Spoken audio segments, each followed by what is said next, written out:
My name's Bill Neptune. I work for Guernsey-Muskingum Electric Cooperative. I'm a crew leader for Guernsey. I've been with the co-op for 26 years now.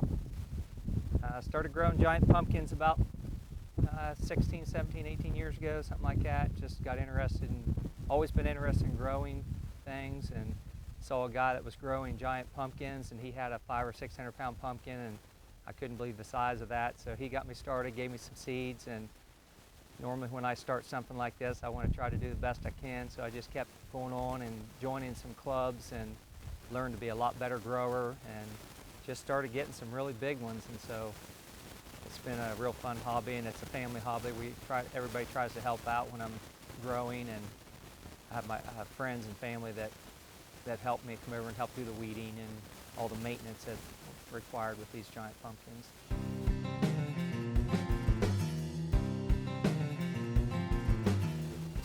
It's a lot of time, and I always say I'm going to quit growing, and I actually did for a couple years. This is my first year back for a while, but I think at the peak of the growing season in July, mid-July and 1st of August, I was putting between 30 and 40 hours a week in the pumpkin patch. So work a full day's worth of work and come home and work until way after dark on the pumpkins, and weekends, that's all I do is spend time in the patch working on the pumpkins, and the watering and the pruning of the vines and the constant care that it takes. It's just, you really have to be involved in it before you can really know what it takes to grow one of these.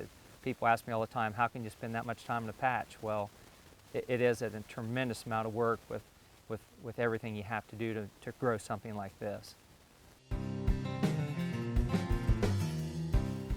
Probably the disease problems that we have, a lot of insect problems. So the insecticides I use and the fungicides I use, they normally take care of those problems, but you have to just watch constantly. You can go down there and have some type of insect come in overnight. Cucumber beetles are real bad, and you have to keep an eye out for them. A lot of disease problems that if you don't keep up with your spray programs, then you'll go down and it'll have something wrong with it, and it's a lot harder to take care of it after you find it. It's easier to be proactive and take care of those types of problems beforehand. So I've got a program that I use, and I spray every Sunday religiously, and I really didn't have hardly any problems with diseases or insects this year. It really was a bad year to grow, and there's going to be some good pumpkins this year, but the cold nights make it really tough. The pumpkin likes it hot and dry, and we did have a more drier summer than normal. The humidity was a little bit down, but the dry conditions don't hurt me because I use drip irrigation when I grow my pumpkins, and I've got plenty of water, so I can deal with the water issue, but I need sunshine and warm weather. And when the overnight temperatures would drop down, we had nights that were in the 40s and 50s in August, and that really hurts the growth of a pumpkin. So I had to build a structure over the pumpkin and keep it heated at night. I tried to keep it in the 70s in that structure, so the pumpkin never dropped below 70 degrees. And in Ohio, the way our weather is, it's cold at night, really hot in the daytime, so I ended up heating it at night and cooling it in the daytime. And so I spent a month trying to keep the same temperature for the pumpkin so it maintained a good, healthy growth. Well, there's lots of times, and my wife says that a lot to me also. I get up early in the morning or get up in the middle of the night and worry about what's going on with the pumpkin. But before I go to work, I get up every morning, I go down and check on her and make sure that the temperature was right, and I'd have to turn off the heat and turn on the ventilation process and open everything up and really spend a lot of time before I ever left and went to work. And the same process in reverse when I came home. I had to make sure she was comfortable. So yeah. It makes you wonder what you're doing, because I worried about this pumpkin. We had some issues that I thought maybe we might have a split, and so it's about a month of just constant stress, really. It takes a little fun out of it, but she made it through, so. I got it up to 50 pounds a day. I don't like getting more than 50 pounds a day. You take a chance of splitting the pumpkin open, which I had 2 other giant pumpkins down there that I split 2 of them, so this was my last one. And so I try to control the growth rate and the peak. I don't like it getting above 50, and I try to maintain that 45 to 50 pound a day mark for as long as I can. And I can control that by how much water I put on the pumpkin, the plant, and how much growth the vines I let it have. If I want it to grow more, I'd make sure I trim all the vines off and don't let any new growth come out. If it's growing too much, I let a little bit of new growth start and I back the water off. So we can control the growth a little bit that way. And then a good pumpkin, it'll get up to its peak of 40 to 50 pounds a day and then slowly drop off the weights every week. You might drop to the 40s and then 45, 35 and just keep dropping until ideally you want it to grow until the day you pick it. This pumpkin's 100 days old, and the day I picked it, it was still growing 8 pounds a day.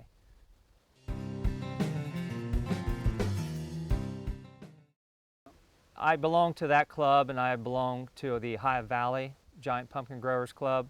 I wanted to take it up to the Ohio Valley Club, I've been with them a little longer, but we were just a little worried about this pumpkin cracking. We lost 2 big pumpkins, and so I kept a really close eye on this one, and it just got to the point where I was a little bit afraid that it was going to crack. And I talked to some of the top growers in the world and sent them pictures of the issues I thought I was having, and they kind of agreed with me. They thought maybe it'd be good I'd just go ahead and get it in and get a weight on it.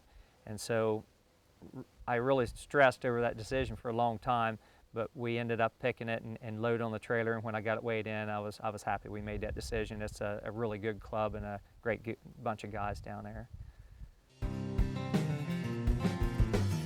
Well, we're hoping we maintain top 3 in the world. The top 3 growers in the GPC, which is the Giant Pumpkin Commonwealth, they go on a trip to New York, and the 3 pumpkins get put on display in the Botanical Garden.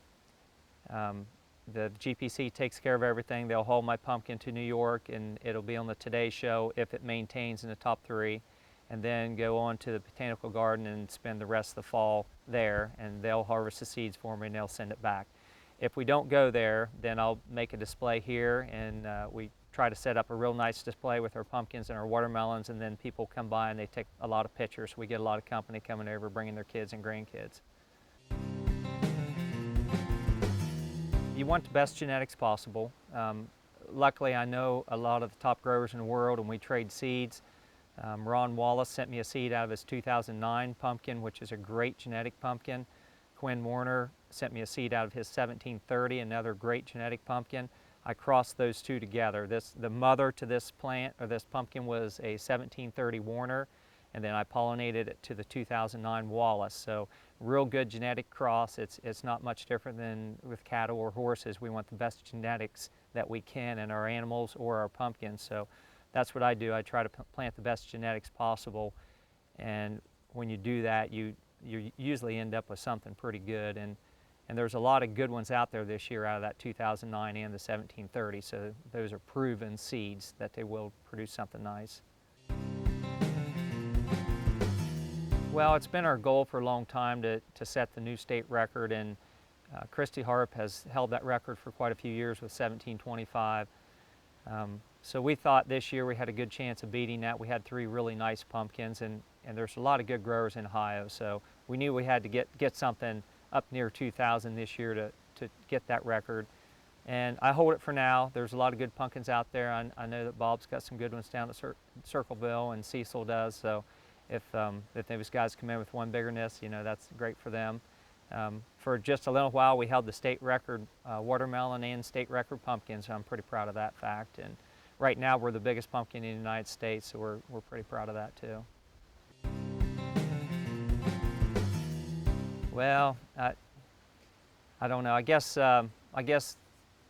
when I do something, I try to do it the right way, and when I get involved in something, I'm 100% involved in it, and I do that at work, maybe sometimes too much, the guys think, but when I get involved with these pumpkins, that's all I want to do. I want to take care of them, and I want to do the best I can with these things, so I really don't like coming in second, so I try to do what I can to be to grow something like this, so we can hold the record, even if it's just for a little while, just to show that we are capable of doing that. My first response is to get the best genetics that you can, and I tell people there's lots of good pumpkins out there, lots of good crosses. Talk to a top grower, they'll gladly give you seeds and get you started. Take care of your soil. the next year's season really begins now. We have to start getting our gardens ready and putting in all the nutrients that we need to do our soil test and get our gardens ready for next year and get them planted with winter rye and whatever other people want to use.